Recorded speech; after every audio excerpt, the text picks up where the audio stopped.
guys, welcome back to CXO Conversations. This is Matteo Rizzi live at IFF 2026.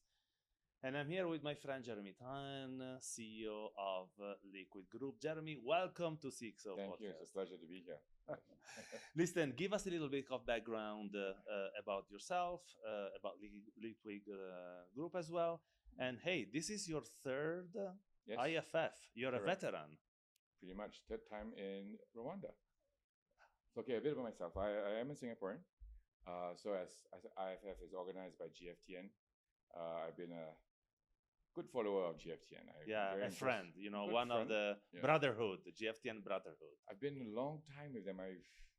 Since the founding days in 2015, I would believe. So first they started with Singapore FinTech Festival. So very supportive since then. They drove the ecosystem in Singapore. So while I'm a private sector today, I think my previous life, I was very much involved in the public sector as well. Trade Association, Smart Nation. I sit on certain government boards that were driving innovation. So that got me interested and very interested with what Soup was doing. And therefore, over the last 10 and now 11 years, been tracking what they do. And obviously, I have my own company now and basically working with them and then seeing where they go in their footprint. So a bit about Liquid. Yeah. Liquid Group is a non-bank financial institution. It is regulated in Singapore. It's considered what we will call a major payment institution. We focus on cross-border payments. So in a way, very excited to be here, being excited with GFTN's footprint, and happy to for this conversation. So, Jeremy, I will start by something that we talked about just like a couple of hours ago when we were preparing the podcast.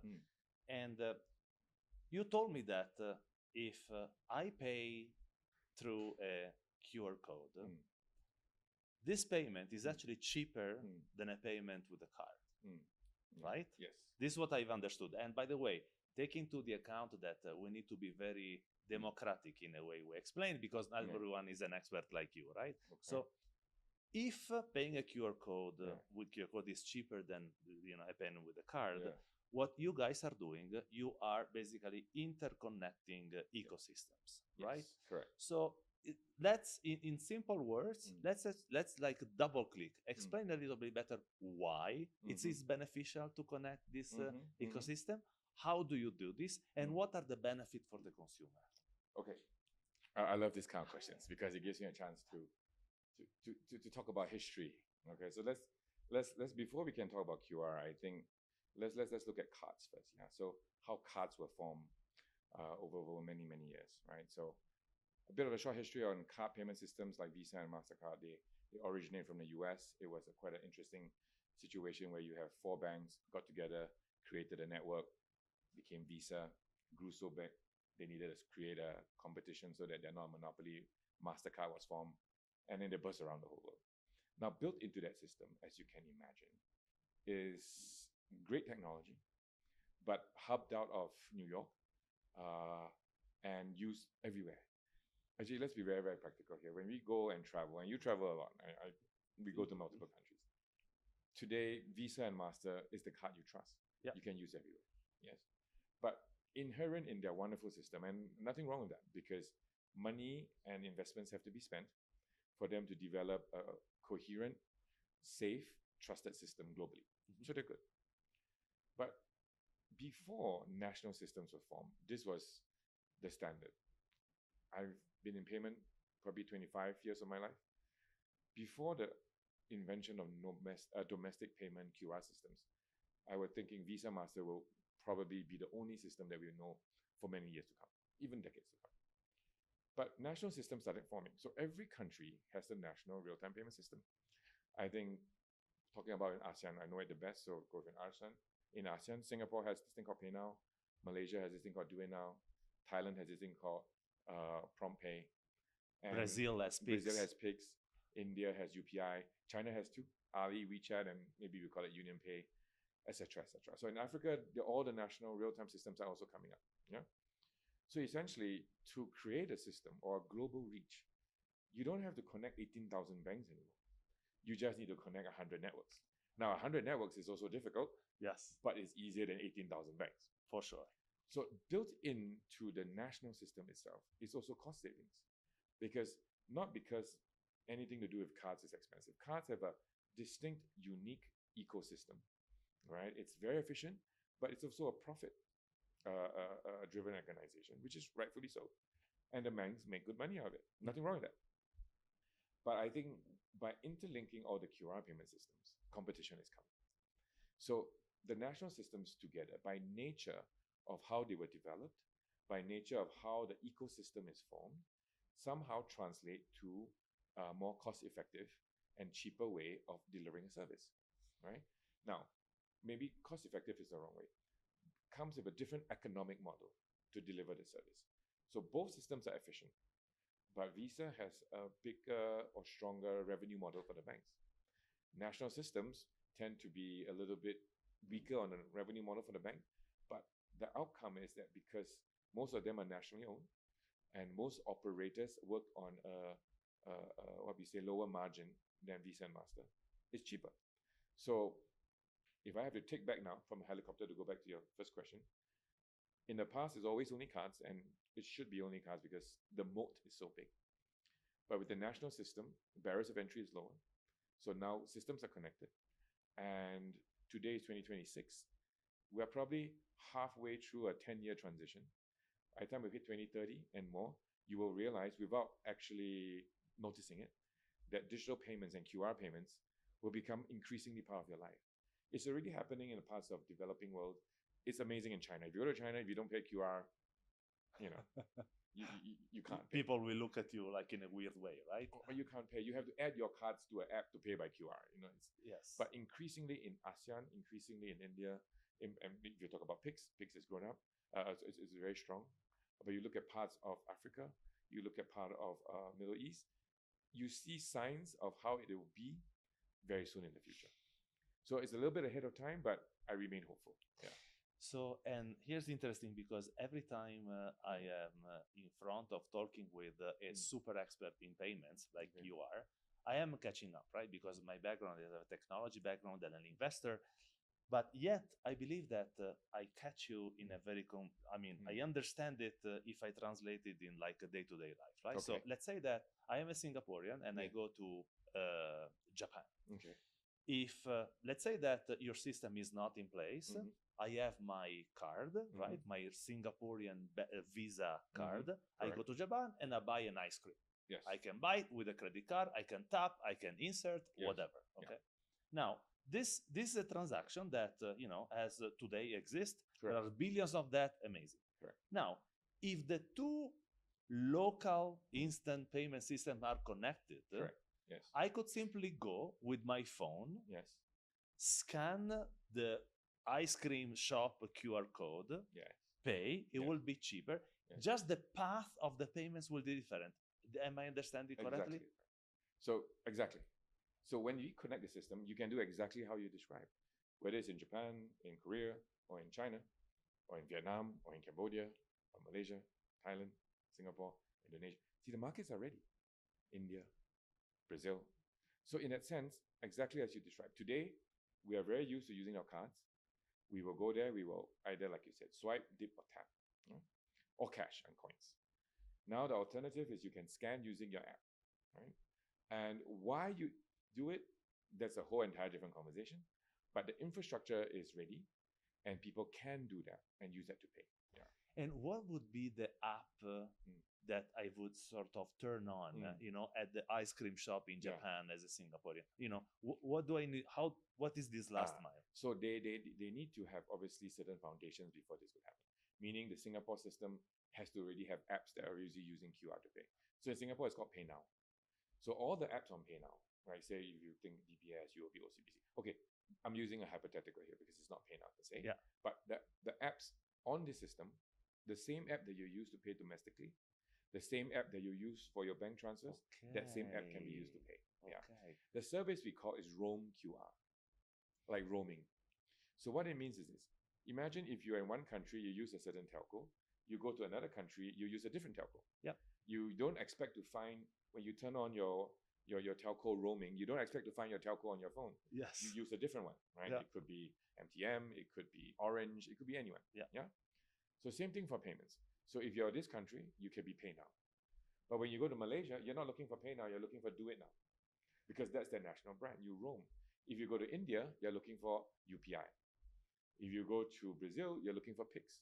So I'm a Brazilian. Yes. I have my Pix app, which I Yeah. know very well. You Yeah. know, I live in Portugal, so Yeah. very familiar. Yeah. And I go to Singapore, Yeah. and I can use my Pix app to pay in Singapore if the link is up, you if can the use your link Pix is up, app you can do it. to scan a Singapore PayNow. Yes. Amazing. Yeah. So tell me a little bit, which countries you're live already, and also sort of,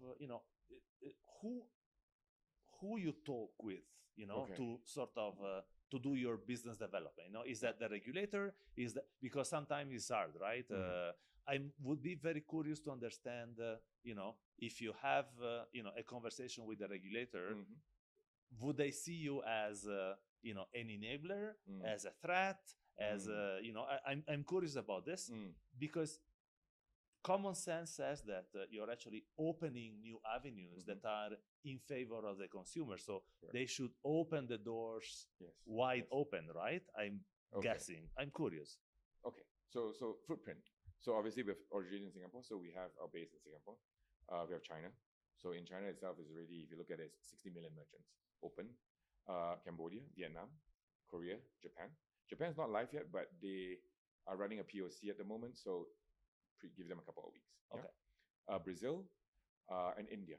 Okay, so if you imagine, we've already got the largest markets: India, China, and you have a couple of billion people enabled. If I want to drop you a big tagline, probably 100 million merchants, 1.5 billion users.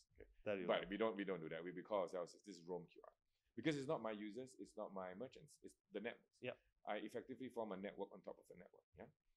And different parts of ASEAN, hopefully over the time, will get ready before the end of the year and early next as well. So in a sense, that's one of the reasons why I'm in Africa. I think our ASEAN coverage is not 100%, but we're close. Our North Asia coverage is pretty good. Moving towards South Asia, and also now looking ahead of time into Africa, East, West, South. Also looking into the Middle East and the Balkans and the Central Eastern European areas. So slowly moving to see which markets are ready. So whether the regulators love it or not, I think that's a very interesting question because I don't compete with their national switches. As a matter of fact, I was speaking to one of You connect them, right? You don't compete. Exactly. I was speaking to one of the switches just 30 minutes before this. And I just invited him to join a quarterly meeting with the rest of the switches because they all sit together to compare notes. So these are the national switches. So everybody complains, everybody compares, everybody learns, everybody figures out what's the best way to do certain things. And in that sense, we come to the market, we say, hey guys, we're in a way like an association. We are like a whole bunch of us together. We want to interoperate. We want to connect to one another. Ideally, the world is perfect. Everybody is already connected to everybody. But that is a bilateral connected model. And that's physically impossible. I explain to you. If you have 100 networks, right, the number of connections you have is 100 times 99 divided by 2. That's a few hundred links you need to run to be connected to 100 counterparties, right? That's not feasible. So there's always a need for some kind of an orchestrator like us. Our proposition to central banks, we found ourselves are usually, they're very open because we are not exclusive.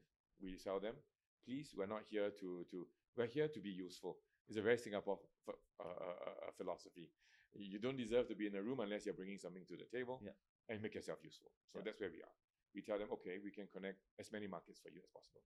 And some of them will say, but I like to connect myself. And I said, no problem. Yeah, especially with their bigger markets, they want to connect directly. No problem. Then they tend to look at us as a backup plan, as a resilience play. Because it's very hard to maintain, especially for critical financial services. 99.9999 uptime for a single line. Yes, you can, but it just makes it a little bit more tricky. So for those markets where they rely on us, there's a long tail where all the smaller markets where the volume is not very high, central banks will say, okay, connect my switch to them. You can do it for us. Sometimes their neighbors, they like to connect to them. Why is a Singaporean coming here to connect to neighboring African countries? They say, oh, fine, you guys can connect. But then sometimes they find us as a useful backup line. Not because they didn't bring us as the backup line. They bring us is because we connect them to Asia. It so happens it also acts as a backup line for two of their markets over there. So it's trying to be useful. Most central banks that we talk to tend to spend a lot of time drilling about resilience. They almost always call back to our Singapore Central Bank. They always try to verify, is this guy real? Then they will find out the credentials that I have back home, the countries and the nations, the networks that we connected already. More often than not, they love what we say. They are quite open. They spend a lot of time validating me because I'm not from Africa. Of course. But almost after 2-3 months of getting to know us better and getting to know what we do, we hope to gain their trust and then play a role in the interconnecting all these networks together. So Jeremy, if I understand correctly then, people like Africa Nenda or Mojaloop are your best friends here, right? Because they are the enablers after which, right, you can come and you can connect the different ecosystems, or at least be one of the connectors, because as you rightly say, maybe some of them will be, will like to connect directly, right? And in some case, you can be like the second, the how do you say it? The energy power, the backup plan, at the bucket, exactly. The resilience volume, Okay. Yes. So is that the case? Yes. So that's why this year. So like I said, this is my 3rd year with GFTN in Kigali, and I was really happy when some point in time the Mujaloop counterparty reached out to me and says, "Hey, do you want to be on the panel?" And I says, "Which panel? Which like, in Kigali?" And I was like, "Oh my goodness, is it the same one?" Yes. So that's why the fact that two of you actually got together was probably one of the most fascinating things for me. So that's why this time around I'm here, and I'm also here and attending all the Mujaloop speeches. Other events. So because, as you say, they are very uniquely positioned. They're from obviously Bill Gates Foundation. They worked a fair bit in Africa, and I think I have to give them the credit. It's a very difficult role to try to put in place real-time payment systems, and they have done that. So very impressed with what they do, and want to work with them. Like I said, like you have said, they have enabled certain markets. We want to also bring the international link to it. Of course, we are here to learn. We are here to show and tell what we have done, and also to discuss and to see whether we can play a role that's useful to them. And cross-border payments, ironically, tends to drive revenues as well. So, as they focus on building a domestic screen, partnering with folks like us may bring a revenue stream to them. So that's something that we explore with in the last 3 days. Yeah. Because we were saying, right? So if optical enabled payments, is a new term that that you told me today, are actually cheaper than the card schemes. If you are, or China is already connected, as you said, so any African switch that through Liquid Group connects to China opens an avenue of payments that are cheaper for merchants, right? Yes, they can scan every Chinese QR. I put it on public. They can. That's a fact. Yeah. So okay. So if you look at the word optical is amazing, and you mentioned something that you can use cards in Japan today, right? And if I turn on the QR, you can scan the QR. So then it goes back to, if you really can use the card, why would you use the QR, right? And I think that's the blind spot that most people didn't realize. Because cards is cards. Cards is the old technology. It's great. It does what it does very well for the last 20, 30 years, and it's still cutting edge. It's amazing. Yeah. But optical payments, people like call it QR payments, but it sort of, I think it's a little bit Are they technically the same? Exactly. Why? I'm curious why you're making these nuance. Because it's sort of, it tries to square the attention to where the technology is. The technology isn't in the QR. QR is a pixelated diagram that you can print and paste on a wall, right? It's a picture, right? Yeah. The camera is the technology. You see, in a card, you can swipe, you can tap, you can dip, right? But the message and amount of data you can collect or connect and transfer is counted in the bytes. It's a 16 digits of your card, 15 if you're American Express, expiry date, your name, a num check, 100 characters. Whereas a QR and the phone, today, obviously, you can talk about feature phones, but if you look at smartphones, you have 2 megapixels, 4 megapixels, 8, 16, 32, 64, 128. At 128 megapixels, your QR can be so dense, when you scan it, you can transfer close to 1 megabyte of data. Wow. And imagine the kind of information you can transfer when to you enable pay. trade, right? Yes, not just trade, the amount of data, screening, MCC. It's a very technical, it gets quite technical, but because the amount of information you can scan, once the networks are connected, yes, and once everybody realizes it can be spent, then you see the flex, how the Chinese basically made QR their way to pay, and then they skip cards. Because once the connections of all the networks are done, and because with no changes in technology, because the phone will slowly evolve. Not every market has top-end smartphones, no problem. But even a 2 megapixel phone, 4 megapixel, as long as it's a smartphone, it does certain things. Yes. And the QR, to make it more dense, is just a printer, right? Whether you want to have a very QR that only carries, 50 bytes of data, or 500 bytes of data, or 1,000 bytes of data, 1 kilobyte of data, or 32 kilobytes, it's just printing. Any phone can generate. Yeah. Your channel is already established. So we are all, I won't say early days, but there are different stacks. So first connect the networks. Then everybody say, okay, the networks are connected. Then allow the network to flourish by allowing competition, like allowing the banks to say, okay, I scan the QR. When I scan the QR, I can see your bill. I can see your receipt. I can have information. Let the banks, and it's all about generating a denser and denser QR. And the bank's apps just reads it. And you let private sector, the switches and the national regulators just sets up the framework.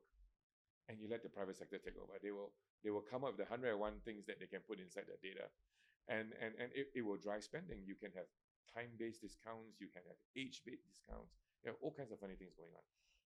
Jeremy, I want to give you the opportunity to talk, to answer again to like a question that sort of came naturally, like to me, which is the fact that if you connect two ecosystems that are heterogeneous, they might have, let's say, different ways, for example, of KYC, payment limits, and so forth. Yes.